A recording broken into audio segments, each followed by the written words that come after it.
تیتس کی کتاب۔ کیا آپ تیتس کی کتاب کا خلاصہ پیش کر سکتے ہیں؟ تیتس کی ساری کتاب کس چیز کے بارے میں ہے؟ مصنف تیتس کے ایک باب کی ایک آیت بیان کرتی ہے کہ اس کتاب خط کا مصنف پولوس رسول ہے۔ سن تحریر: تیتس کے نام خط قریباً 66 بعد از مسیح میں لکھا گیا تھا۔ پولوس رسول کے متعدد سفر پوری طرح قلم بند ہیں جو واضح کرتے ہیں کہ اس نے تیتس کو یہ خط یونانی علاقہ ایپریس میں موجود نیکوپلس سے لکھا تھا۔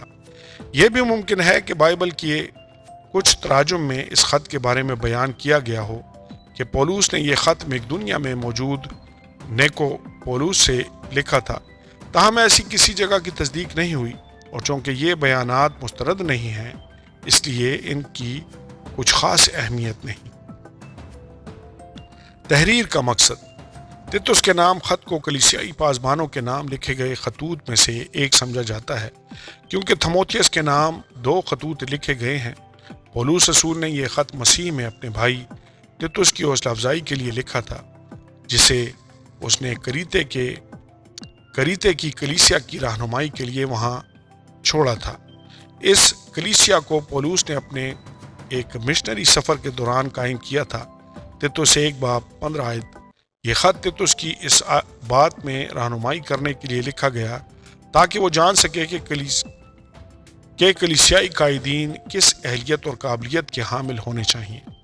پولوس رسول تیتس کو کریتی جزیرے پر رہنے والے لوگوں کی شہرت کے بارے میں بھی خبردار کرتا ہے۔ تیتس 1 باب 12 آیت۔ کلیسیائی قائدین کی قابلیت کے بارے میں نصیحت کے علاوہ پولوس رسول دورے کے لیے تیتس کو نیکوپلس واپس آنے کی بھی ترغیب دیتا ہے۔ دوسرے الفاظ میں تیتس اور دوسرے شاگرد جیسے جیسے خداوند کے فضل میں ترقی کرتے جاتے رہے تھے، پولوس رسول ان کی تربیت کے عمل کو جاری رکھتا ہے۔ تیتس 3 باب 13 آیت۔ کلیدی آیات: تیتس 1 باب 5 آیت۔ میں نے تجھے کریتے میں اس لیے چھوڑا تھا کہ تو باقی ماندہ باتوں کو درست کرے اور میرے حکم کے مطابق شہر بشہر ایسے بزرگوں کو مقرر کرے۔ تیتس 1 باب 16 آیت۔ وہ خدا کی پہچان کا دعویٰ تو کرتے ہیں مگر اپنے کاموں سے اس کا انکار کرتے ہیں، کیونکہ وہ مکروہ اور نافرمان ہیں اور کسی نیک کام کے قابل نہیں۔ تیتس 2 باب 15 آیت۔ پورے اختیار کے ساتھ یہ باتیں کہہ اور نصیحت دے اور ملامت کر، کوئی تیری حقارت نہ کرنے پائے۔ تیتس 3 باب 3 سے 6 آیات۔ کیونکہ ہم بھی پہلے نادان، نافرمان، فریب کھانے والے اور رنگ برنگ کی خواہشوں اور عیش و عشرت کے بندے تھے، اور بدخواہی اور حسد میں زندگی گزارتے تھے، نفرت کے لائق تھے اور آپس میں کینہ رکھتے تھے۔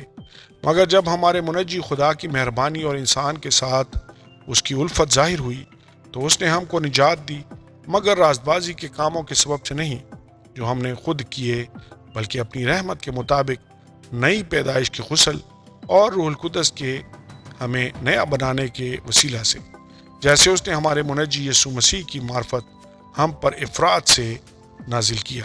آمین۔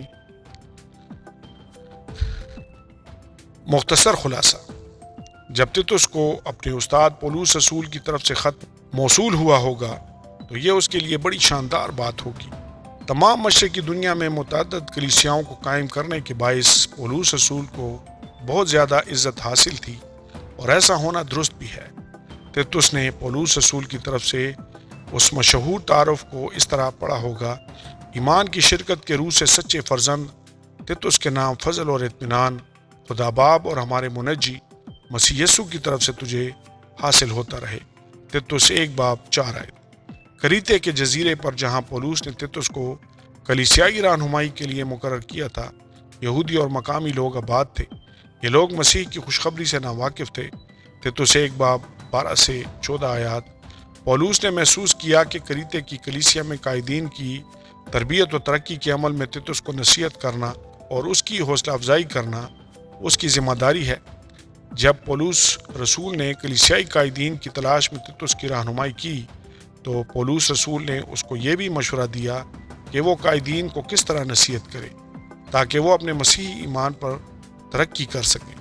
اس کی ہدایات میں ہر عمر کے مردوں و خواتین کے لیے نصیحت شامل تھی۔ دوسرا باب 1 سے 8 آیات۔ تیتوس کی مسیحی ایمان میں قائم رہنے میں مدد کے لیے پولوس رسول تیتوس کو نیکوپولس آنے اور کلیسیا کے 2 اور اراکین کو اپنے ساتھ لانے کی تجویز دیتا ہے۔ تیتوس 3 باب 12 سے 13 آیات۔ پرانے عہد نامے کے ساتھ ربط۔ پولوس ایک بار پھر کلیسیائی قائدین کو یہ ہدایات کرنا ضروری سمجھتا ہے کہ وہ ان یہودیوں مائل لوگوں کے خلاف محتاط رہیں جو نجات کے حامل فضل کے تحفے میں انسانی عمل کو شامل کرنے کے لیے کوشاں ہیں۔ وہ ان سرکش دھوکہ بازوں اور خاص طور پر ان لوگوں کے خلاف خبردار کرتا ہے جو ختنہ کرانے کا دعویٰ کرتے اور موسوی شریعت کی روایات اور رسومات پر عمل پیرا ہونا اب بھی ضروری سمجھتے ہیں۔ تیتوس 1 باب 10 سے 11 آیات یہ ایک ایسا موضوع ہے جو تیتوس کے نام خط کے ساتھ ساتھ پولوس رسول کے تمام خطوط میں بار بار دہرایا جاتا ہے۔ پولوس رسول اس حد تک کہتا ہے کہ ان کے منہ بند کیے جانے چاہیے۔ عملی اطلاق۔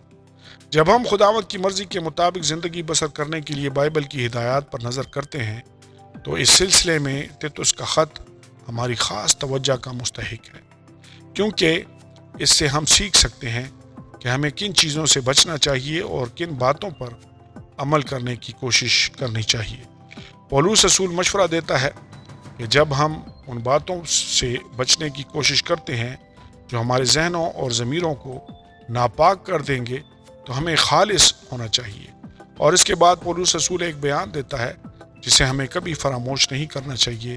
وہ خدا کی پہچان کا دعویٰ تو کرتے ہیں مگر اپنے کاموں سے اس کا انکار کرتے ہیں کیونکہ وہ مکروہ اور نافرمان ہے اور کسی نیک کام کے قابل نہیں۔ تیتوس 1 باب 16 آیت۔ مسیحی ہونے کے ناطے ہمیں خود کو جانچنا اور پرکھنا ہوگا تاکہ ہم اپنی زندگیوں میں اپنے مسیحی ایمان کے دعوے کو یقینی بنا سکیں۔